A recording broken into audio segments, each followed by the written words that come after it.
Greetings and welcome to the broadcast. I'm your host. We've got a great show today. We've got some old maps and map making equipment. Some of this stuff is 3, 4, almost 500 years old. This is true museum quality stuff. Some of these old maps show Antarctica almost touching the Earth.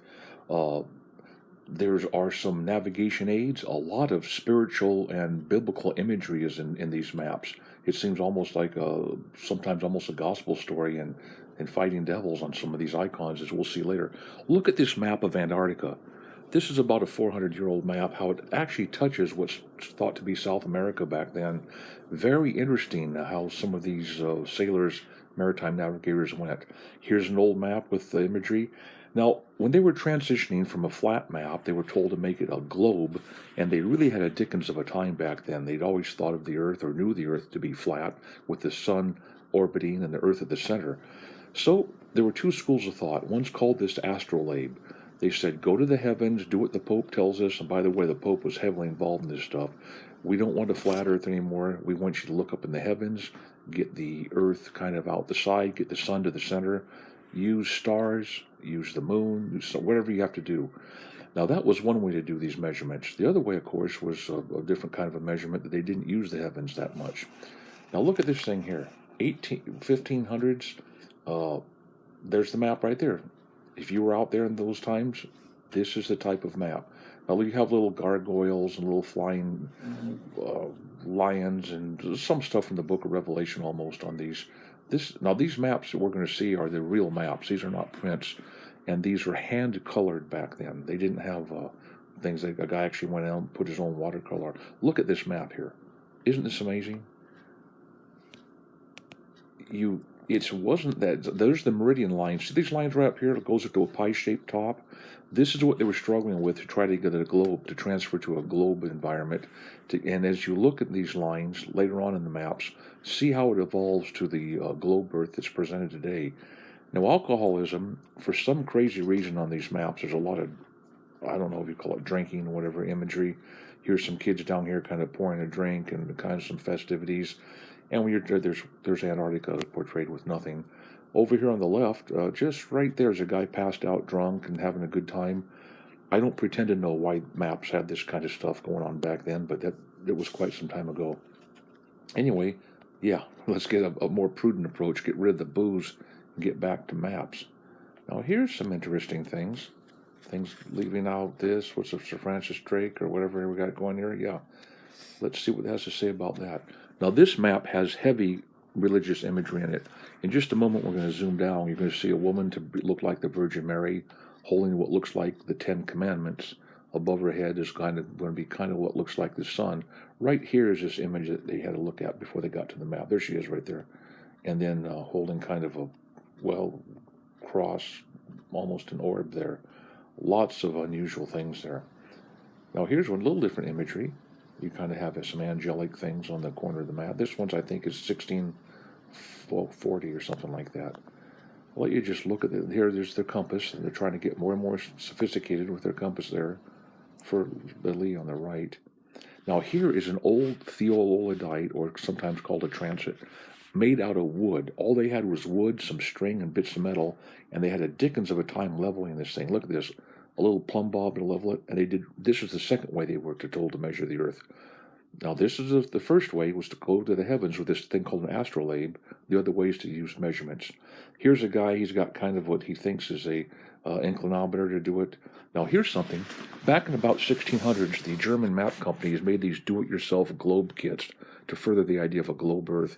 Mr. Cameraman will take us a little closer in just a moment. We can see the actual cuts of this thing.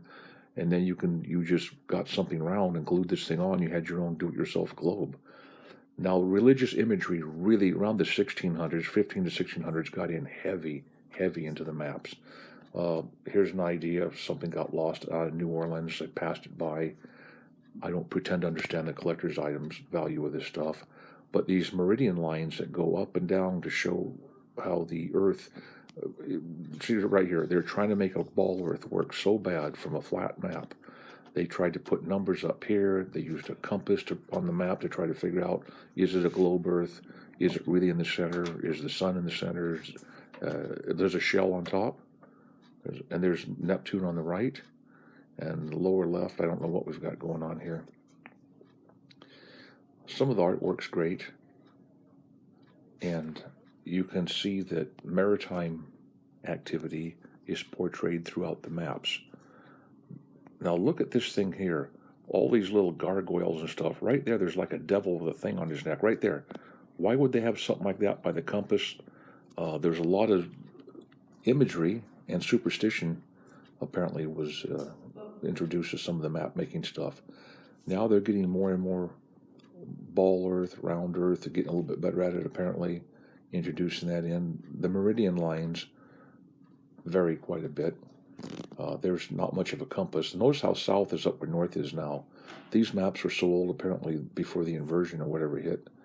North was south and south was north. Apparently this thing does invert from time to time, we're told. I'll let you just go ahead and take a peek here and drink this in.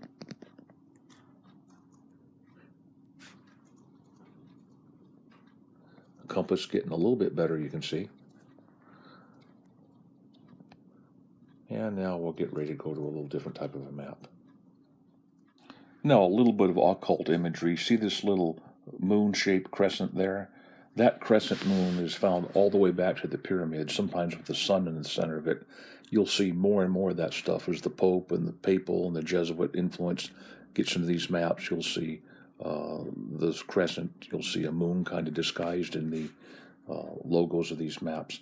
Now here's going to give you just a sense of what someone will look like when he grabbed this map and went to do some navigation. If you're going to get out of the ocean, you're going to get into the land a little bit. It's a little bit different, a little bit ornate. The meridian lines not really showing you anything here. We're just doing this to take a little bit of a chronological history through these maps and to give a sense of the accuracy. Now, here's a compass right there. A lot of guys had to have this compass. That's all they knew to try to hold that on the map and somehow get some principles of navigation. I'm told there were 200 shipwrecks per year from guys using these maps back then. We're talking about the kind of shipwreck where nobody comes back. 1574, when's the last time you saw a map like this? See how much better the compass, again, south is up there. It's off a little bit. They're trying to compensate for what they thought was the tilt of the Earth in their round Earth model. And it's just fascinating to see how these things developed to what we have now, which sometimes is not much more accurate. Walden's Indices are the guys that fought the Pope and wouldn't submit to the Papal thing about worshiping Mary.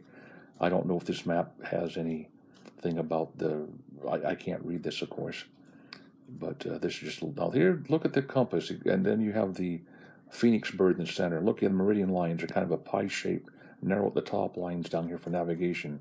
They're trying to think about running a survey using those old wooden theodolites or transits. And it all kind of starts to coming together a little bit more of a survey type of a map sometimes. Okay, look at this compass. It's not equidistant. It has a little different thing set up on it. This, in a sense, could help you compensate for Earth curvature, so-called, back then. And then at the very top, they could try to work in a couple numbers up here in this margin, so you could somehow think how the Earth, if ball Earth. They really fought this thing, trying to get it accurate, trying to get it right. How big is the Earth really? Let's just drink in here. I believe this one here is 1540. Now, getting back to these compasses, these things. Here's a guy with a. Here, see how there's the meridian lines going. They're working it where it's kind of like the ball Earth globes they have today. The angle of these lines. Guy with a 4-string ukulele, Romulus. Now politics gets involved in the maps. Guys want to start having their emblem put on. The meridian lines are looking more and more like we have today on a globe with the portrayals. Now, of course, more politics. Oh, look up there in the upper left. There's our little friend, the crescent up there. You see the crescent? And the center has the sun in the center of it. These little clues show how religious pressure groups are able, little by little, to actually control some of the map-making process. Speaking of the process, you had 2 ways to go. This guy's going to show you. One's going to be you measure the bottom like we told you with the transit, The top is going to be go to the stars, the moon, the sky, and use that to measure, or mix the two together. Here's what you get when you mix those two together. Well, this guy will use some green coloration here. This is the type of meridian mark that they were striving to do. And when they got to this level, oh, let's go real old. Here's an old NOAA map, considered one of the oldest maps around. Skies in the heavens and the footstool of Noah. You'll hear about this in maps. You just saw it there, a little smooth stuff. The cherubic religious. Now look, speaking of religion, look at this map. You got a double-headed phoenix bird, just a wicked-looking face on this map. In this phoenix bird's left paw or claw is a globe. Now look at this globe that's got a tilt of the earth on the cross. You see these bands coming down? It looks like a belt across the earth and a belt on the top.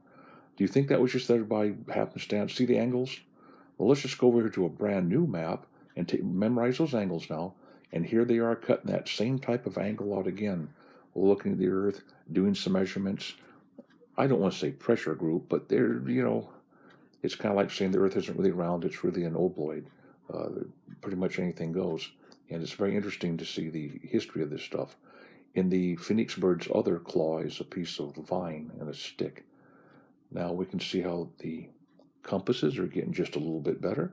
Oh, there's the old crescent below this guy's chin, isn't there? Yep, and the little round. And that's going to creep in more and more to the map making process. Again, if you go to the pyramids, you'll see that crescent with the moon on it. When the Hebrew children worship the golden calf, you'll see portrayals of that crescent for his horns. And if you really were going to study occult imagery, you could make a case here, perhaps, or even a conspiracy. We're going to try just confine this basically to map observations here. Now let's go to the modern stuff. See these lines here, how they swirl the lines? What they're trying to do is to prove, as we'll see here in just a moment, a brand new ball-shaped Earth model. And, there it is. And the United States, of course, proves with NASA that they have the finest navigation, the very finest survey, and they know exactly it's 25,000 miles. However, if the coalition partners say, hey, is all this stuff protection set up on it, navigated right to the mile? Oh, yes, it's navigated right. Then out of the blue, a NASA representative says, no, throw it out. The Earth is really a spherical obloid, like an onion. Forget what we told you about navigation. Well, is NASA going to go ahead and re-survey the entire Earth and issue new surveys? Of course not. But they can say, well, it's even more. Now, these are slightly, exaggerated perhaps. But again, they can say, no, it's more of a sphere. And things go on up at Arctic and Antarctic regions we don't realize. And just about the time you think the coalition partners say we can trust the U.S., it's really pear-shaped. It's not really a spherical obloid at all. It's more of a pear shape. Are we going to redo the surveys? No. Say anything. Maps, there's so much superstition in maps and changes now. It's not much difference than it was back then. Now, here's a guy with a solar compass. This solar compass, the guy's doing the best he can, and we're going to try to, measure the Earth. So what is it? Is it spherical, obloid, pear-shaped, or round? They can't get their story straight to this day. If you fly over and take the aviation shots, you can try to duplicate this curvature of the Earth. It doesn't work so very good. Here's a theodolite. Who's to say the next round they say the Earth is flatter? Well, could the Earth be even flatter? I mean, you've already said it's going to be a globe, then it's the spherical obloid, then it's pear-shaped. If you were to take a look at it, here's this next shot. It's going to show one way you could keep people from looking too close to Antarctica. Say this Earth is kind of on the top, and it kind of goes out 3 to 5%. Okay, 5% of 25,000 miles is 1,250 miles. Are you going to redraw those 121,250 miles on all the surveys? No. Well, let's look at a biblical thing. Here's the famous Orlando Ferguson map. Sometimes the flat Earth proponents look at this. There's the four corners of the Earth with the angels holding back the winds. There's the circle of the Earth.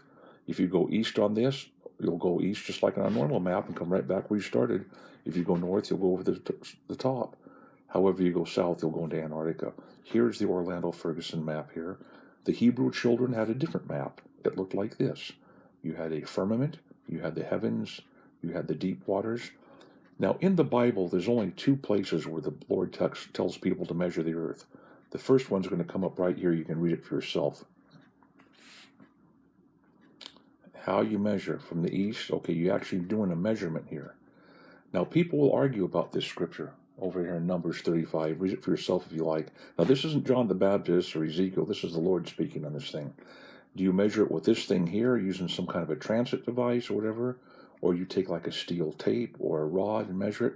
Well, here's the second time people are told to measure the earth. They start out by Damascus and they work their way down to Israel. The Jewish children sometimes don't like that, but that's what the Bible says. And you work these measurements, and if you want to read the Bible cover to cover, the word compass, measurement, earth, and the planets are mentioned quite a bit. As you get in deeper, now here's the modern one. Here's a slightly older one. Do you see here? Remember the guy with the solar compass? He was told to use this kind of stuff as late as 1960 to get the curvature of the earth, the measure. The thing is, if you send 100 men out, one each day, you'll never get accurate measurements. So the sun's moving around. He's got to do all these computations. Then he's got to go back to a model that one day might be a globe earth, one day might be a spherical ovoid, one day he might be told it's pear-shaped. How do you really get an exact measurement? Well, back here to our friend, the solar compass does a pretty good job. If you were going to use this real well, you'd have, this is what they would issue you: how to get the North Pole, the North Star, and meridians. Now, we've turned this map upside down on purpose, old 1500s. Look at this map upside down. Now, we're going to give you a little sensation here. Before the compasses, when they used to point north was south and south was north. And then also, back to our imagery here, we've got the crescent on the bottom below this guy's chin, the little round deal. This comes up more and more and more. 15, 16, even the 1700s. And some occultic imagery, I'm afraid to say, on some of these maps. Well, we're getting close here to, let's just go ahead and look at the Antarctica question. Lots of how some of these old maps actually showed the explorers that under certain conditions, Antarctica actually touched the land of South America, close to Africa, sometimes Papua New Guinea area, Australia. There was, back then, people believed that you could go across to Antarctica when it froze and get back when it, and we'll just let these maps speak for themselves. I don't pretend to be able to interpret these things. Did the Antarctica ice melt off little by little to what we have now? Okay, in just a moment I'm going to show that biblical map, that Orlando Ferguson one. You're going to see how the heavens move on this model according to a pretty much a biblically based model. There's others out there. And boy, look at this thing here. Now, if you look at the map today, you look at the size of Greenland on a flat map, it's so goofed up, it's not even close to the right size. Now, here's the biblical model.